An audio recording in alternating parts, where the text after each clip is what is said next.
Hey everybody, this is Jordan with the Crohn's Veteran Podcast. Thank you so much for joining me today. I am so grateful and so honored to have a very special guest with me. Um, she is an alumni of Michigan State. She is a former owner of a wholesale and retail bakery. She's a small business consultant, and she is also my mom. I am welcoming Penny McConnell. How you doing? Well, thanks for having me, son. This is really a lot of fun already. Thanks for agreeing to come on. Of course, I know you pretty well, but for the folks that don't know who Penny McConnell is, can you give us some of your background? Yeah, let's see. I guess I'll start way back growing up in Lansing, Michigan. And then, as you mentioned, I went to, of course, high school in Lansing as well, through all of my schooling in Lansing. And then went to a community college first, which I think you went to a community college for a while too. Didn't you, Jordan, or not? Briefly. Briefly. Okay, so anyway, I went to junior college and then on to Michigan State University and graduated Michigan State. And then, let's see, I got married to, gosh, your dad. Mhm. And we moved several places. We left Michigan at that point as soon as we got married, and we moved to Colorado. And it was in Colorado that I started attempting to get positions as a writer. That's what I Mhm. really wanted to do. And it's still it's parallel there to entrepreneurship or and my baking career, actually. So anyway, I started there trying to get writing jobs, which, even then, I'm not going to tell you what year that was, but even then it was hard to do that. And I don't think in Colorado I landed a writing job at all. I can't recollect getting one. I don't think I got one until we moved from Colorado to the East Coast. We moved to New Jersey, right outside of Manhattan, Okay. outside of New York. And that was when I was able to secure my first writing job, which was, just big, big, big fun for me, even though it really wasn't that great a job, but I loved it. And so we did that. And then I guess what I'd say my first real professional writing job was in uh, Emmaus, Pennsylvania, which is just a little town near Allentown, Pennsylvania, right in that triangle area. Mhm. And that was Rodale Press. And people may know Rodale Press from things like Runner's World, Organic Gardening. Um, and I think that there's several magazines now that they do around running, but it's a health related publishing company. And I wrote for them. I wrote chapters for them. I did lots of very, very fun things.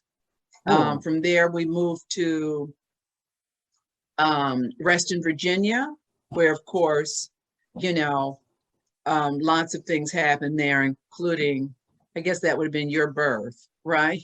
Your birth and Morgan's.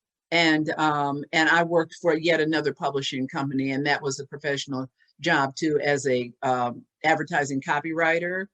And I left that job, I think, after maybe about 5 years, right after I'd actually given birth to you guys. And I left in the position of senior copywriter with a couple people under me. I loved it. Wow. Uh-huh. And so and And so then that's when I sort of started switching careers. Right. Yeah. I was to say. So I know a little bit of the background, the history of, um, how, your bakery came to be, but for our audience, out there, talk about, what prompted you to, you know, um, to come up with the bakery, and and a little bit of, some of your successes with it. Okay, well, I'm a lifelong baker. I'm one of those people, it was always a hobby of mine. I've got hundreds of cookbooks and I love to pour through those. I've always loved that kind of thing. When I was a little girl and people would ask me what did I want to be when I grew up, I would always say I want to be a baker. and I loved all that. I would do, there's a book that turned into a movie. I think it was a book first that was called Julia and Julia, Julia Child, and this girl is working through all of her recipes. And I was that same person. I would take a cookbook, a standard type of cookbook, and I would work through doing all the pastry kind of work through that. Then I ended up going to pastry school in Bethesda, Maryland. And I was still working as an advertising copywriter during this whole period of time, you see, and then, but just loving the craft.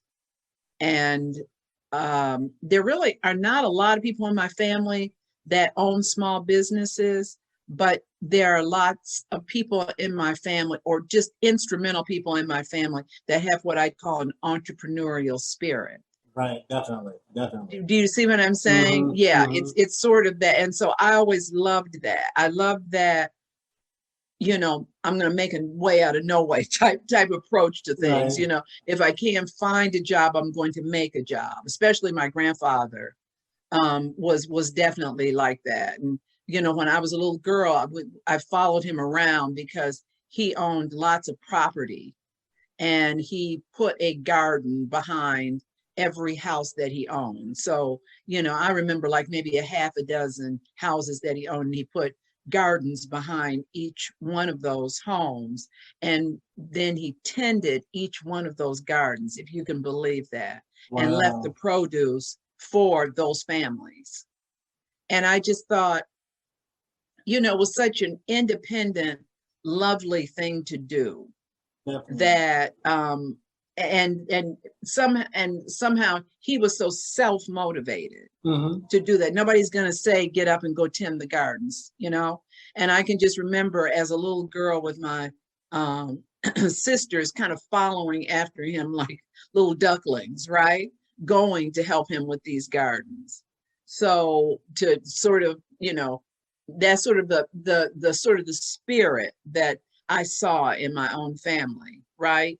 And so at some point, it was after I gave birth to you guys, I found out that I was having twins, and then gave birth to you guys and tried to go back to work full time. And I realized that wasn't going to work. So I started freelancing for them. But that is also when I got the seed of the idea that this is the perfect time to do my own business, because I needed that kind of flexibility as well. So, so actually that's what I did, just completely never thinking it wasn't going to work, or never thinking anything other than excitement. Right. Right. That's all. Yeah. Would you, like looking back, were there some things that you think that you should have been kind of focusing on, like that kind of the beginning and stuff like that, beyond the excitement, or do you kind of like, are you kind of pretty happy with, how things were then? Jordan, it's certainly not the case through my whole career as an entrepreneur, but I wouldn't change anything about that period of time. Cool. It was pretty golden, if you see what I'm saying. It was pretty darn golden, because I was, of course, married, to your father, Al, and he was very handy, right? And so when I decided to, that's right. He, in that county, we were living in Reston, Virginia, which is, what is the county, Jordan? My memory fails me. Fairfax. It was Fairfax, exactly. Fairfax County. In that county, they already had cottage laws. So you could actually set up your, if your business is small, you could set up your kitchen, your commercial kitchen in your home. Oh, wow. You see, and Al and I had already bought a townhouse. And so Al literally changed our kitchen into a commercial kitchen. I didn't know that. Did you know that? Yes, no, he did. We traveled across to, I can't remember exact, maybe back to Pennsylvania, and bought my first commercial oven at an auction.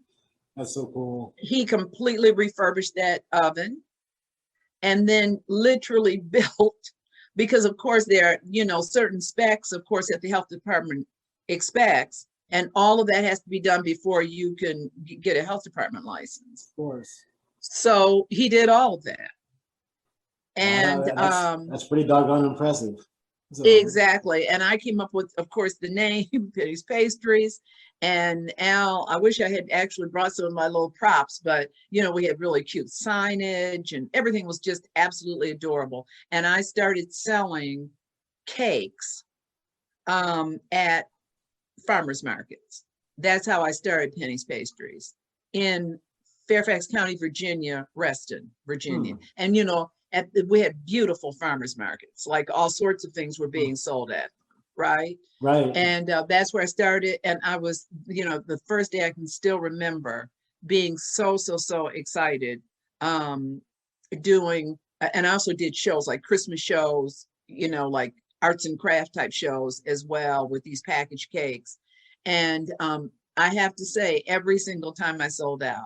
Every single time. Wow, that's pretty impressive, you know, Mom. And so I can remember Mom and you know, Nana and all my sisters, your aunts came to help me because the production was getting bigger and bigger and bigger. So it was, to me, a very exciting time.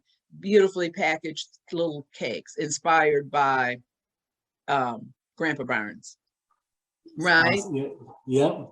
And so that's how I started my business.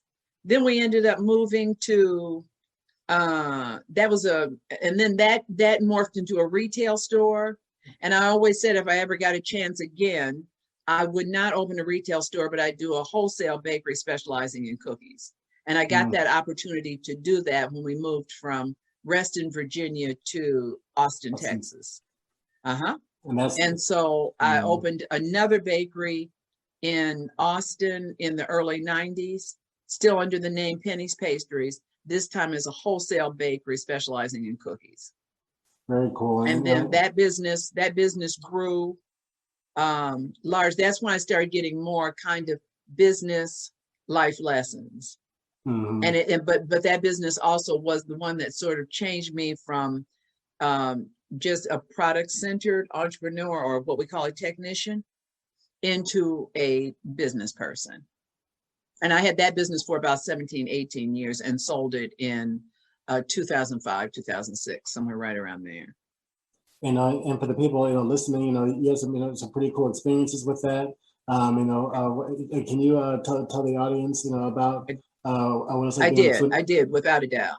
Yeah, like, you know, like being, would you mind telling us a little bit about being a Food Network? A Food Network, absolutely. That was definitely one of the high points. I loved that. That was probably maybe about, I'm going to think 5 years into the business, something like that. By that time, we were pretty much doing Austin. You know, we had we remember we were primarily a wholesale bakery. So we sold into retails and filled cases in retail bakeries all over the city. At least all over the city, if not half the state. But then, I mean, it got to the point where really Penny's Pastry started doing the state. And then, of course, we did the, you know, in-flight service for Southwest Airlines, all of their in-flight sweet goods business. We did Starbucks, you know, and that was it's kind of funny because those was kind of the early days of Starbucks. It was actually, what it was the expansion. It was the expansion of Starbucks. Wow, that's really interesting. So we ended up doing some really big accounts too. But I had also, I wanted to say, I did have some really big learning during that part too. It's hard to tell the whole story and, you know, collapse the whole story into a few minutes. But yeah, well, definitely. Well, of course, you know, our audience, you know, if they're interested in learning more about you, you know, we'll, you know, give them some contact information so they can reach out to you and learn more. And they can always go to my website too. Exactly. And, so, and we'll give them. We'll provide that too. And so, so now I guess to transition a little bit. And so I wanted to talk about, you know, of course, you know, we're on Crohn's Veteran, the Crohn's Veteran podcast. And so I want to talk about Crohn's disease and inflammatory bowel, you know, diseases and stuff a little bit. And so you yourself have what would you say, like IBS a little bit? I would say I have IBS. And so I have IBS. I've lived with it all my life.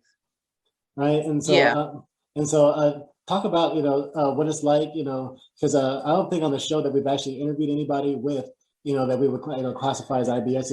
We've had, folks like, CJ or other people we've interviewed with ulcerative colitis, or myself or Renika, and some other people, that we interviewed with Crohn's disease, but IBS is something unique. And so what do your kind of symptoms look like? What does your kind of lifestyle with IBS look like? And, and maybe what are some things that you try to do to manage that?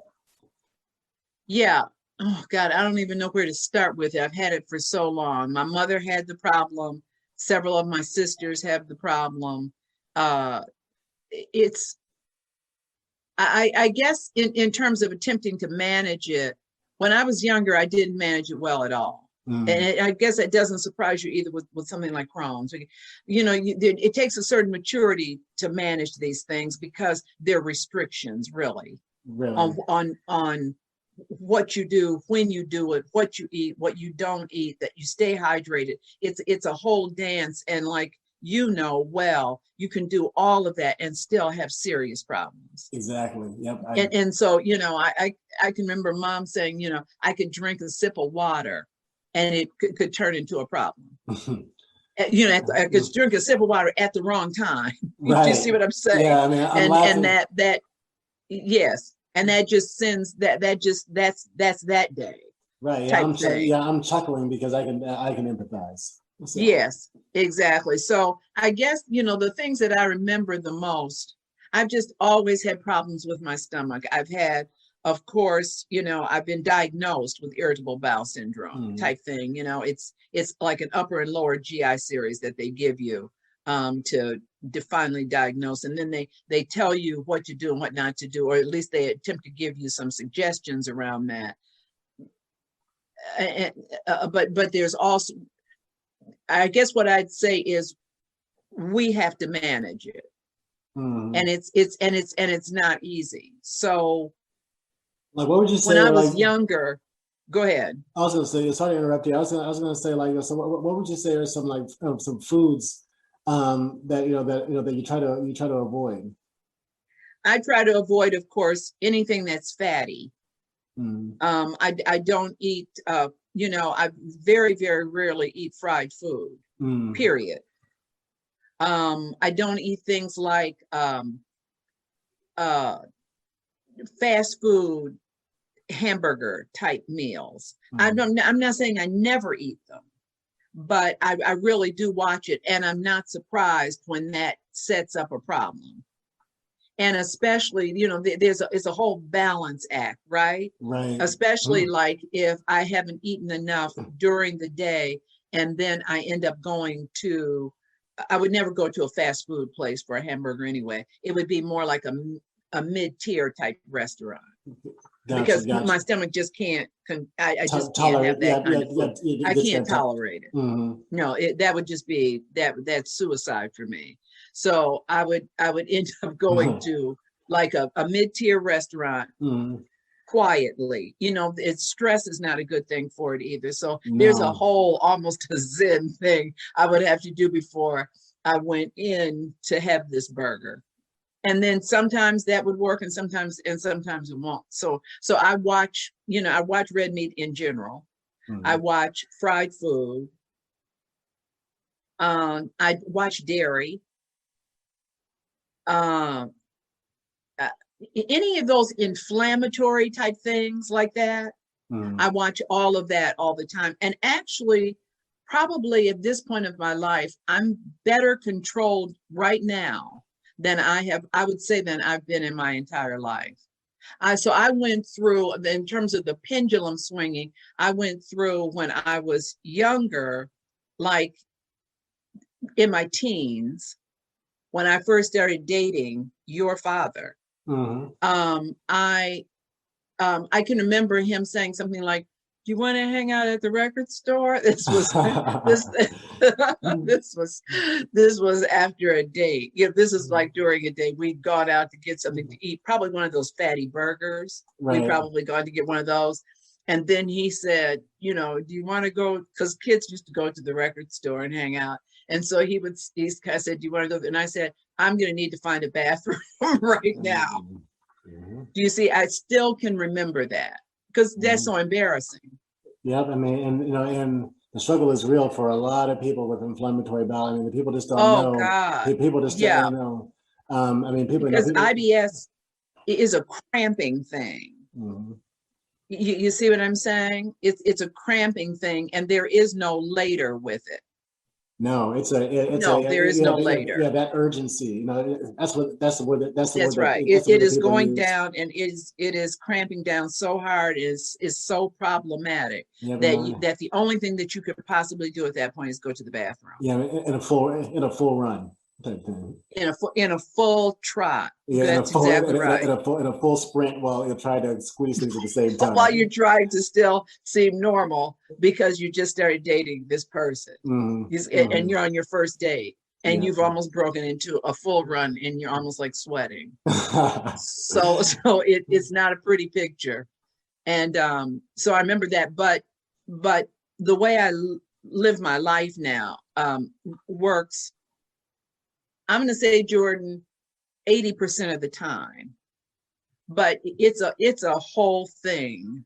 Does that make sense? Yep, It's nothing to play with. Right, being your son and stuff, I'm somewhat aware of the regimen and stuff, and and it's that's that And one, yeah, and you remember the years that I did not control it well. right.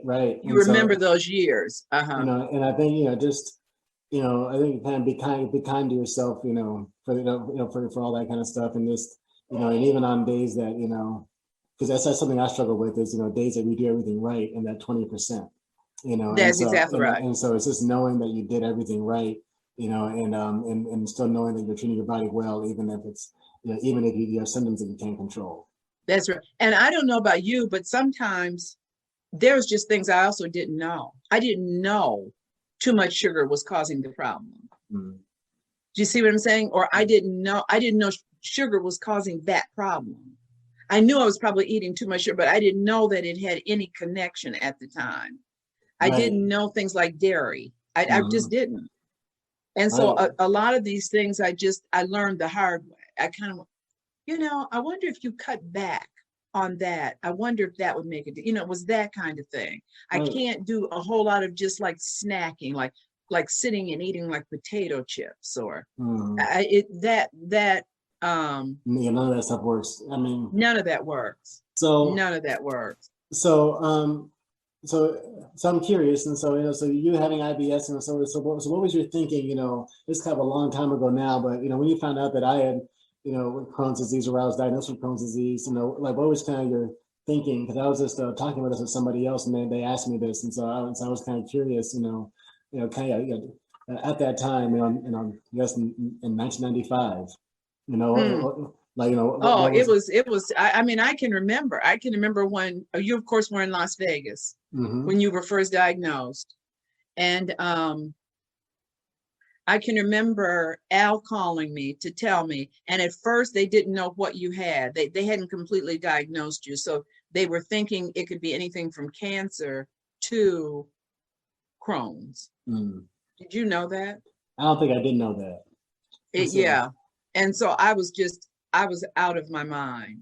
I was just completely out of my mind. I which has happened a lot in your little life because because it's just so hard and so sad, and it's you're so sick, and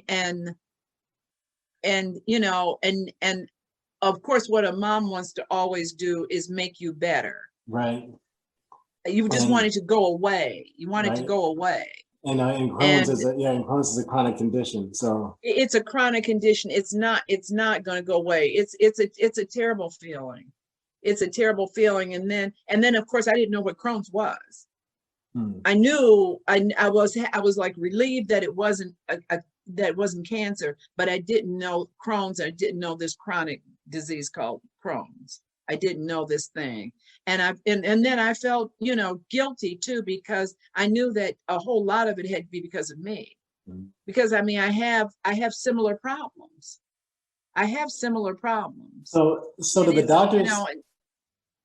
So the doctors, so did the doctors explain to you at the time, kind of what if any information were you given about me, then, or dad? I really don't. I don't feel like I don't really feel like I got any. I remember going to, and I can't blame the whole thing on them because I was crazed. You see what I'm saying? So I don't know what they were saying to me really, but I don't remember getting any information. I don't remember getting any material. I don't remember. All I remember is let's say that Al called me on a Tuesday. I was on a flight on Wednesday I remember to that. Las Vegas. Do you remember that? I do. And you were maybe about 14. Yep. You were about 14 years old, and so cute, and so sick, and kind of saying, I'm going to miss Halloween. I remember that you said that to me, and then I was thinking, well, I'll get him like a little one of those little plastic pumpkins. Yeah. And even the kids in the hospital, they were letting some of the kids go around the hospital, but of course you couldn't. No, I remember that too. Do you remember that? Mm-hmm. Yes. So it was all the whole thing has just been, nothing has broken my heart more than that period. And then when you got really, really sick. The second time, kind of. The second time. Right. And so, I mean, but that was so sad. It is. I mean, but and then I felt like that whole period of time, everything was wrong. Do you see what I'm saying? But by that time you were kind of a man. I can only do so much. You know what I'm saying? It's been a journey. I think anybody who loves anybody that has Crohn's colitis, any kind of chronic disease, it as much as it impacts you, and we know that you're the one with it. So needless to say, you have the bigger problem, and it ripples into so many different areas of your life, and it does the same thing to mine. Mm-hmm. You say something like you're going to travel to you guys are going to move, yeah. And I immediately go into almost panic mode. Right. Because I just fear that's too much, and he's not, it's going to just, what's going to, it's a whole cycle for me. So yeah. My job, I have decided, we've been dealing with this for a long time, right? Right. And my job is instead of just sitting in worry, is what can I do to help? Mm-hmm. What can I do to help? In terms of that's what I ask myself now all the time, like the food. Mm-hmm. I know food better than most people on the planet, right? Right. And I love the whole notion of cooking and food and preparation and, that whole thing. And so I just started thinking, is there any way I can create a program for them? Or, do you see what I mean? Right. I mean, well, I'm that, well, of course, thank you. And, for everything that you do. And, but that's where I get that from too, is that, I'm, solutions, have a solution, mindset. Exactly. We don't like to wallow. No, we don't like to wallow in the issue. We try to look for the solution to that. We can't cure Crohn's right now.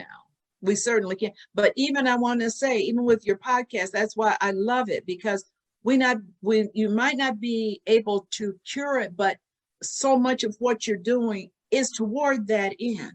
Mm-hmm. And at the same time right now, to help and support people that are going through life and they want to make a contribution and they want to have full lives, and they carry this weight with them, this problem with Crohn's and colitis, right? Right. So I think you guys are instrumental in that, and that's why I so support this effort too. Well, thank you. Well, cool. Well, I wanted to kind of go back to just entrepreneurship just a little bit. Seeing as you coach people and help people with their own small businesses and stuff. And so, are there any kind of patterns or any kind of tips or advice or common pitfalls that some of the folks that you talk to can avoid? I guess what I would say to that is, in a way, entrepreneurship kind of mimics Crohn's in a way, in that you have to develop it. It takes all of these things take discipline, Right. and patience. Right. And what I see in my clients so often is not having those two things. We're all crazy passionate, right? But we've got to get a couple things right here. We've got to breathe and slow down. The other thing is, when you have decided that you are going to make money by your own hand, it only makes sense. You wouldn't do it with anything else. If you decide to be a tennis player, you'd probably hire somebody to help you really learn the game and really develop the strategies around it and how the game is played and what the history of. You would do that. And I don't understand why people don't do that with business. Reaching out, there's finding not mentors. There's not enough study of the fundamentals of business, because if you could understand the fundamentals, then you have the ability to tweak them and make them your own. You have the ability to build creative strategies, but first you have to understand the fundamentals, the rudiments of just business. And it doesn't really make any difference from corporate structures all the way down to mom and pop, sole proprietorships.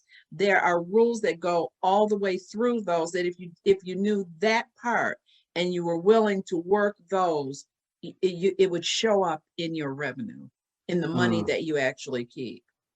So I would say, just like Crohn's and colitis,